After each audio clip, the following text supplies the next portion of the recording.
What's the meaning of cusp?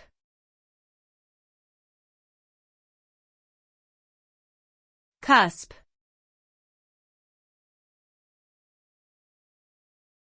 Cusp.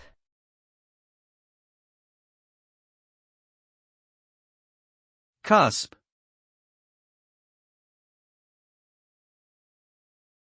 Cusp.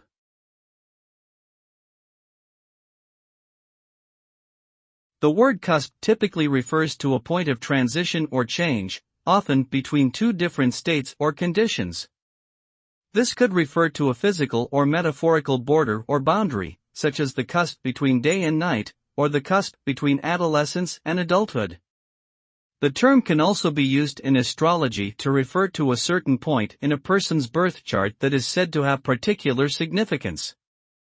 Overall, cusp generally implies a moment of transition or a point of balance between opposing forces or conditions.